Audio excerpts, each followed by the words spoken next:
Welcome back, everybody. We're on another episode of Walking in Wisdom with Jackson Stewart. Last time we read 1 Corinthians chapter 7, which talked all about principles of marriage. And now we're on chapter 8. Chapter 8 of 1 Corinthians, pretty much the halfway mark.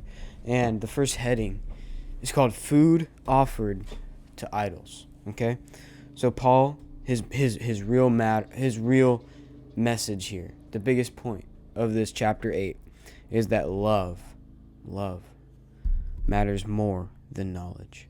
Love in this world matters more than the knowledge you have. So let's talk about this. It talks a lot about idols and idolaters, us idling others. Okay, first verse says, "Now about food sacrificed to idols, we know that we all have knowledge. Knowledge puffs up, but love builds up. If anyone thinks he knows anything, he does not yet know it as he ought to know it. He does not yet know it as he ought to know it. But if anyone loves God, he is known by him." Idols in this world are not gods. They're not real gods. People may think that they're brought to be a god or something, but we cannot make an idol our god in this world. Now my note says, be careful, for knowledge alone can lead you to pride. Right? Knowledge, remember I said, Paul's message is love matters more than knowledge. Love is what we need instead of knowledge, because love does not make us prideful. It makes us humble, right? And knowledge can lead you to self-pride. Verse 4, about eating food sacrificed to idols. Then we know that an idol is nothing in the world, and that there is no God but one. For even if there are so-called gods, whether in heaven or on earth, as there are many gods and many lords, yet for us there is one God, the Father. Okay? Paul tells us that there is only one true God. There is only one true God. Definitely not a God on this world either. Idols have no real power, even if we worship them. Like, you might feel something. You might feel, I don't know what you feel, but it's from this world. That's the enemy. You're praising the enemy. The enemy might even get to you through a pastor, right? Like, you might praise a pastor.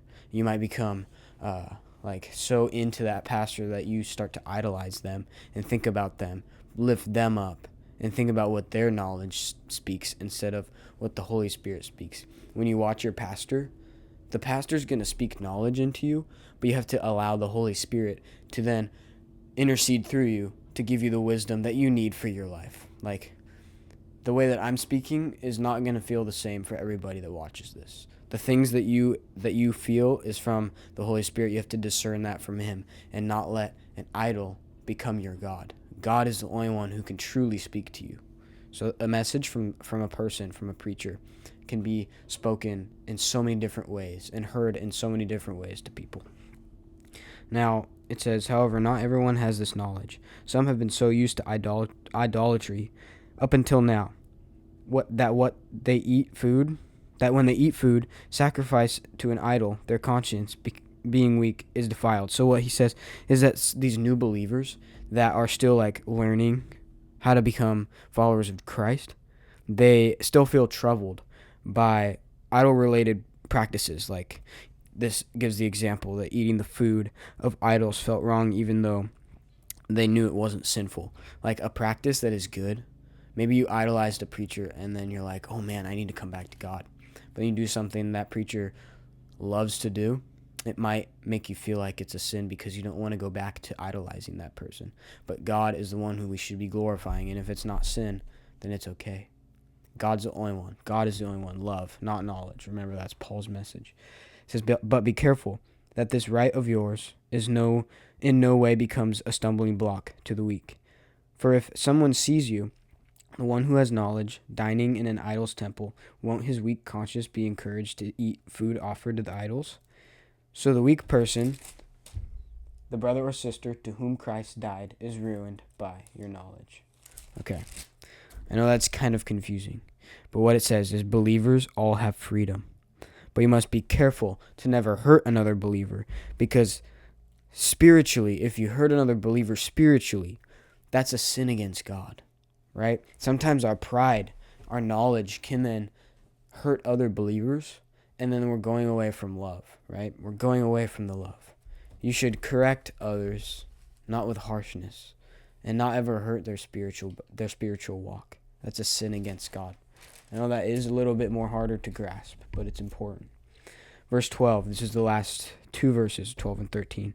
Now, when you sin like this against brothers and sisters, and wound their weak conscience, you are sinners against Christ. Therefore, if food causes my brother or sister to fall, I will never, ever again eat meat, so that I won't cause my brother or sister to fall. This is sacrificial love. Literally sacrificial love that Paul's explaining. It says that if my brother or sister doesn't eat meat, and I'm with them all the time, I'm not going to eat meat either. I'm going to walk with them so that they don't fall again, so that they don't fall. And if there's something that you need to take out of your life, your brother or sister ought to do it as well.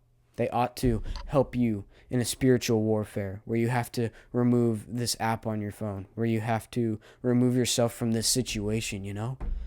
Your brother and sister ought to do it with you because they're there to support you. And the things of this world cannot come close to God's glory. Let God's glory work through your brothers and sisters. Love, love, love. Now, Paul says that he would rather give up his rights entirely rather than cause another believer to fall away. It's Christian-like love, choosing sacrifice over self-interest, right?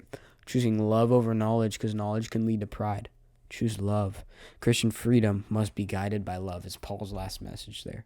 Christian freedom. We have freedom as Christians, but we must be guided by love, not our knowledge, not the people that speak. We must be. God is love. Remember, I said that God is love. We must be guided by love, which is God. God created love in this world.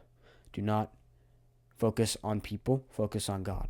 Focus on the words that they say to you, but don't focus on praising them or lifting them up because it's all for God. We must, as Christians, be so humble and humilitized. I don't know if that's a word, but live in humility. You know what I mean? Live in humility so much to the point where we don't lift ourselves up all the time. Like, I can stutter in my words. It doesn't matter. The Holy Spirit's going to speak through me no matter what. Paul in the last chapters said that he was scared to speak a lot. He wasn't confident in himself, but he knew that the wisdom of the Holy Spirit would then speak to others. So what I'm saying is you cannot trust one person to be lifted up. You can't put that person on a pedestal. You can only put God on that pedestal. Because the one moment that you remove God from the pedestal, pride comes. Doubt comes, fear comes. Sin overtakes you. Be humble, be kind, and love. I pray that spoke to you. Next one's 9. We'll see you in the next one.